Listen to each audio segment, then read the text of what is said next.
The city rested beneath a sky that seemed reluctant to change.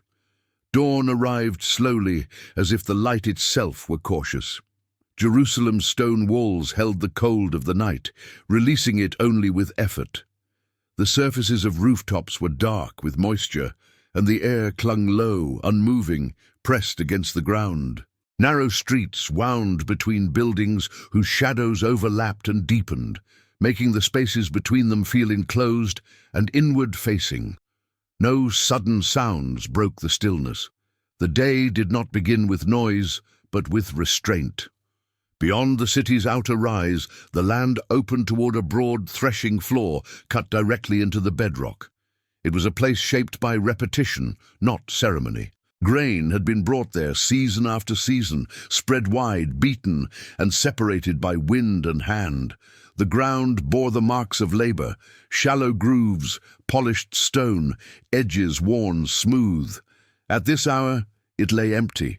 No tools rested there, no animals circled. The surface reflected the pale sky without comment, exposed and silent. Those who lived in Jerusalem knew this place well. It was not sacred ground by reputation, nor was it avoided. It belonged to the rhythm of survival.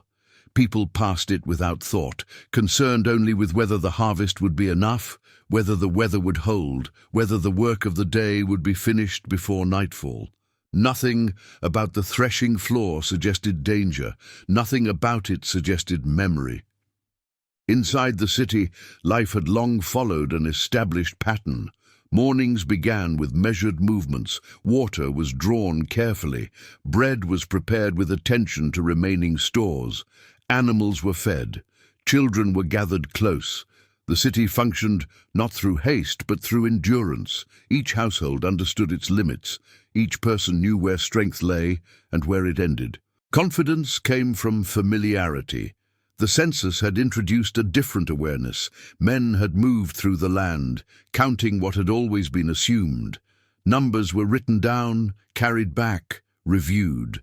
The act itself was quiet, almost administrative, yet its presence lingered. It made the nation conscious of its scale. Strength, once felt intuitively, had been rendered visible. Vigors replaced instinct. Power became something that could be calculated. This knowledge settled into the collective mind. It offered reassurance. To know the size of one's people was to believe that nothing lay beyond assessment. The boundaries of possibility seemed defined by what could be counted. Threats were external, visible, and gradual. What could not be measured was not feared. What could not be planned for did not shape decisions. When the change came, it did not follow any expected path. It arrived without sound of marching, without dust rising from distant roads. There was no warning carried by messengers or watchmen. It moved through the land with an evenness that made it difficult to grasp. Men did not return from sleep. Others collapsed in the midst of routine. Fields were left unattended. Work stopped not by command, but by absence. Within the city, awareness formed slowly. At first there were small disturbances, a household that did not open its door, a worker who did not arrive. The streets remained quiet longer than usual. Smoke rose late, thin and uncertain. People noticed the delay, then the pattern. Concern spread not through shouting, but through silence. Faces tightened, movements slowed, reports came without clarity, loss was spoken of in fragments. There was no single point of origin. The effect was widespread yet indistinct. The city's sense of itself began to loosen. Familiar measures no longer applied. Numbers offered no explanation. Strength did not prevent what was occurring. The confidence built on calculation found no place to stand. As the morning progressed, some lifted their eyes beyond the walls. Over the threshing floor, something stood that did not belong to the ordinary order of sight. It was not motionless, yet it did not move as living things move. It did not occupy space so much as define it. The air around it felt altered, heavier, as if sound itself hesitated to approach. Those who perceived it did not approach. They stopped where they were. Bodies reacted before thought could intervene.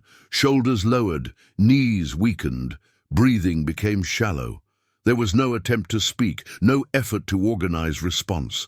Authority dissolved into individual stillness. Each person confronted the presence alone, even while standing among others.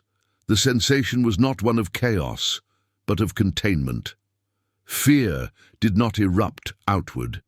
It folded inward. People felt the ground beneath them more sharply, aware of its firmness and their own fragility. The space between the city and the threshing floor seemed to stretch, not in distance, but in meaning. What had once been a place of labor now held weight beyond purpose. No social structure provided refuge. Rank and role became irrelevant.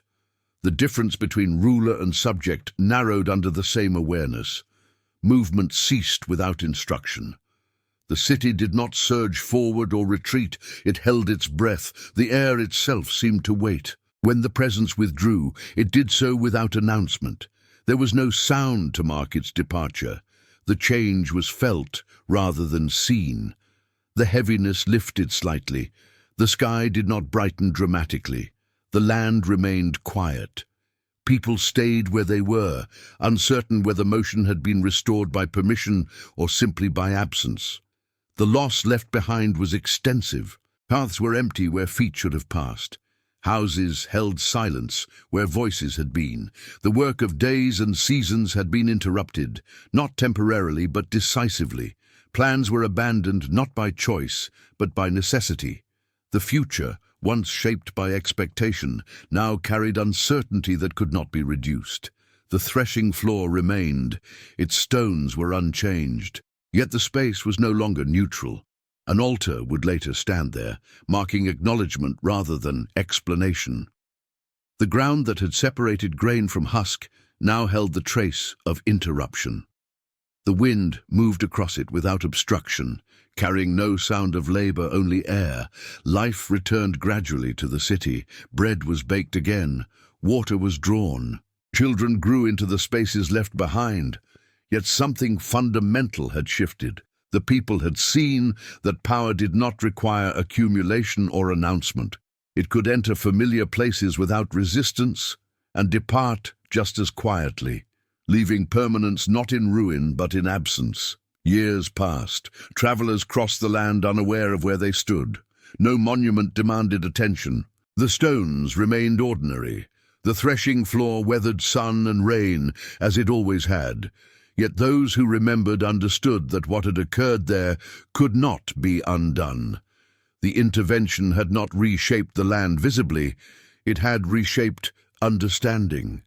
The wind still moves across that open ground. It meets no walls, no tents, no gathered grain. It passes freely, as it did before, as it did after.